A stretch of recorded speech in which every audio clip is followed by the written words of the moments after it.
اسے کامیابی عطا کر دی جائے گی۔ رمضان المبارک میں ہر بندے کا امتحان ہوتا ہے۔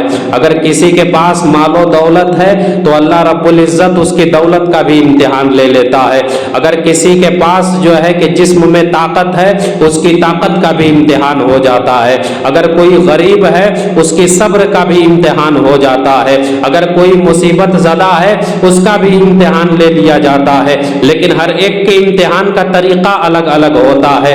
آج کے اس دور میں آپ دیکھیں، اگر کسی کے پاس تھوڑی سی دولت ہو گئی ہے، اگر کسی کے پاس اللہ رب العزت نے تھوڑی سی دنیاوی دولت عطا کر دی ہے تو پھر وہ یہ سمجھتا ہے کہ اب مجھے کسی چیز کی ضرورت نہیں ہے۔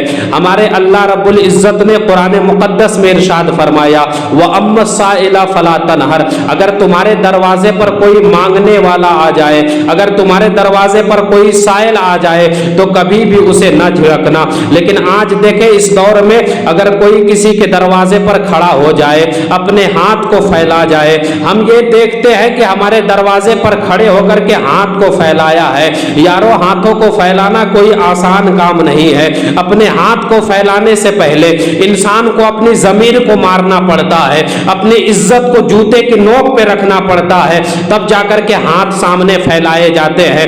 ایسے غریب اور مجبور اور بے کس انسان جب کسی کے سامنے ہاتھ پھیلاتے ہیں تو بہت سارے لوگ آپ کو ایسے بھی مل جائیں گے جو رمضان المبارک جیسے مقدس مہینے میں دولتیں ہوتے ہوئے، اپنے پاس مال و دولت کا خزانہ رکھتے ہوئے بھی وہ دینے سے انکار کر جاتے ہیں، وہ سائل کو جھڑکتے ہوئے نظر آتے ہیں۔ ایک بات میں آپ کے سامنے ذمہ داری کے ساتھ یہ بیان کر دوں، جو ہمارے دروازے پہ مانگنے کے لیے آتے ہیں وہ مانگنے کے لیے صرف نہیں آتے بلکہ کبھی کبھی وہ نوازنے کے لیے بھی ہمارے دروازے پہ آیا کرتے ہیں۔ اس لیے اگر آپ کے دروازے پر کوئی آ جائے مقدس مہینے میں تو آپ اس کو ہرگز نہ جھڑکے۔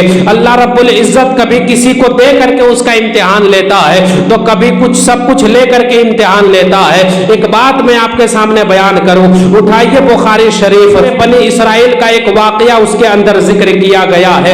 قوم بنی اسرائیل میں 3 شخص تھے جنہیں اللہ رب العزت نے دولت کے اعتبار سے بھی بڑا کم نوازا تھا اور ایسے جسمانی اعتبار سے بھی وہ کوئی صحیح سلامت نہیں تھے۔ لوگ ان سے نفرت کیا کرتے تھے، کوئی ان سے منہ لگانا پسند نہیں کرتا تھا، کوئی اپنے قریب بیٹھانا گوارا نہیں کرتا تھا۔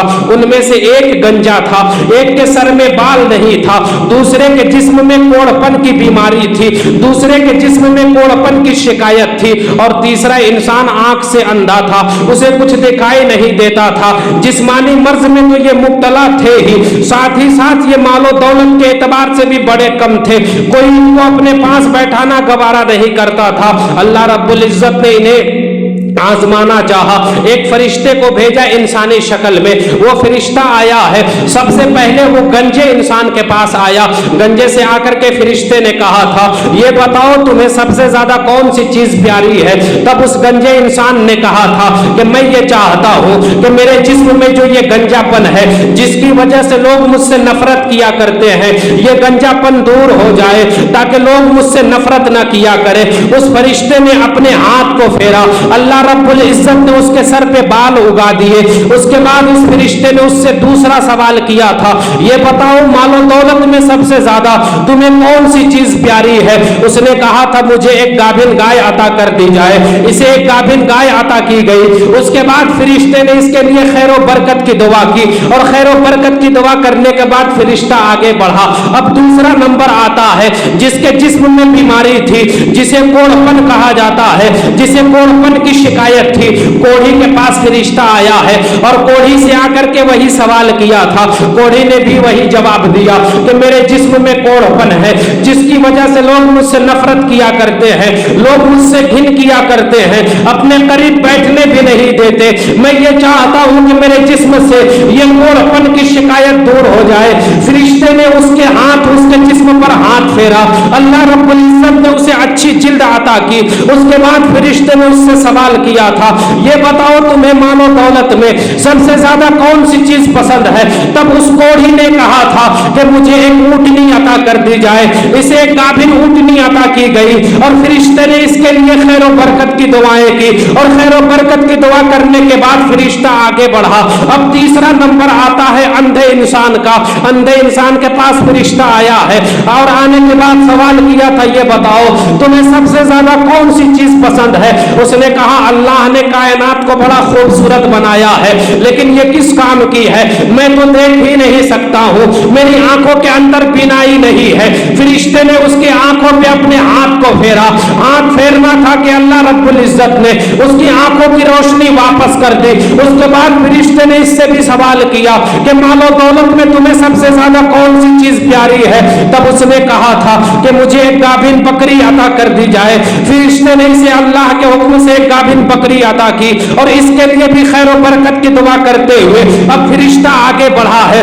اب دیکھیے آج تک جو سب سے زیادہ غریب سمجھے جاتے تھے, آج تک جو لوگوں کے سامنے بیٹھنے کی طاقت نہیں جن کے اندر تھی, ہمت نہیں کرتے تھے, اور کل کا دن ایسا آیا ہے کہ اونٹ والے کے پاس اتنے اونٹ ہو گئے ہیں کہ اونٹ جب ادھر نہ سنبھل سکے اپنے اونٹوں کو لے کر کے جنگل بیابان کی طرف نکل گیا. جہاں تک نظر جا رہی ہے اسی کے اونٹ نظر آ رہے ہیں. ادھر گائے والے کے پاس اتنی گائے ہو گئی ہے کہ جب ادھر نہ سنبھال سکا تو یہ اپنی گایوں کو لے کر کے بیابان کی طرف نکل گیا, جنگل اور میدان کی طرف نکل گیا. جہاں تک نظر جا رہی ہے اسی کی گائے نظر آ رہی ہے. ادھر بکری والے کے پاس اتنی بکریاں ہو گئی ہے کہ جب ادھر نہ سنبھل سکی تو یہ اپنی بکریوں کو لے کر کے جنگل بیابان کی طرف نکل گیا. جہاں تک نظر جا رہی ہے اسی کی بکریاں نظر آ رہی ہے. اب آج تک جن کا نام سب سے غریبوں میں شمار ہوتا تھا اب یہ سب سے بڑے امیروں میں شمار ہونے لگے, سب سے بڑے مالداروں میں ان کا نام شمار ہونے لگا. لیکن اللہ رب العزت جب کسی کو کچھ دیتا ہے تو اس کا امتحان بھی لیتا ہے. اللہ رب العزت نے ان کو آزمانے کے لیے دوبارہ اسی فرشتے کو انسانی شکل میں بھیجا. یہی فرشتہ دوبارہ آیا ہے. اب کی جب یہ فرشتہ جب آیا ہے تو انسانی شکل میں تشریف لایا ہے اور مسافر بن کر کے آیا ہے. اس نے سب سے پہلے گنجے سے جا کر کے سوال کیا تھا, جو پہلے گنجا تھا اس کے بعد یہ فرشتہ آیا ہے اور آنے کے بعد کہا تھا کہ اللہ کے نام پر مجھے ایک اونٹ دے دو. جس اللہ نے تمہارے جسم کو صحیح سلامت کر دیا, جس اللہ نے تمہیں اتنی دولت سے نوازا ہے, اسی اللہ کے نام پر مجھے ایک اونٹ نہیں دے دو. میں مسافر انسان ہوں, میرا سفر آسان ہو جائے گا.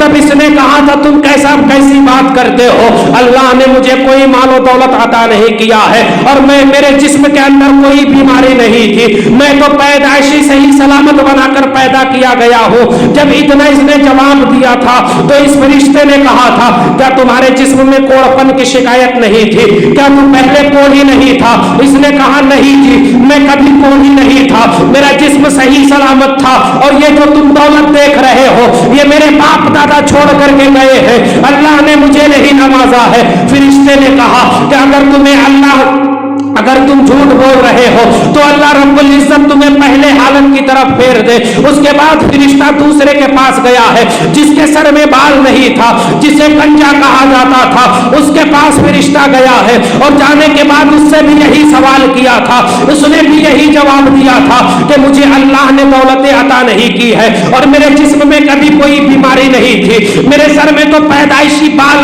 اگا لیے گئے تھے, میں تو شروع سے ہی صحیح سلامت بنا کر کے اس دنیا میں بھیجا گیا ہوں, اللہ نے مجھے دولت عطا نہیں کی ہے. فرشتے نے اس سے بھی یہی کہا تھا کہ اگر تو جھوٹ بول رہا ہے تو اللہ تجھے پہلے حالت کی طرف پھیر دے. اس کے بعد فرشتہ اندھے انسان کے پاس آیا ہے. اندھے سے آ کر کے جب سوال کیا تھا میں مسافر انسان ہوں, اللہ کے نام پر میں تجھ سے ایک بکری کا سوال کرتا ہوں, اگر تو ایک بکری مجھے عطا کر دے گا تو یہ سفر آسان ہو جائے گا. میرے سفر میں جو مصیبتیں پیش آئے گی وہ مصیبتیں آسانیاں میں بدل جائے گی. لہٰذا اللہ کے نام پر مجھے ایک بکری دے دے. جس رب نے تجھے اتنی دولتوں سے نوازا ہے اسی رب کے نام پہ ایک بکری عطا کر دے. اتنا سوال کرنا تھا کہ اس بکری والے کو اپنی غربت کا زمانہ یاد تھا, اپنی مصیبتیں بھی یاد تھی.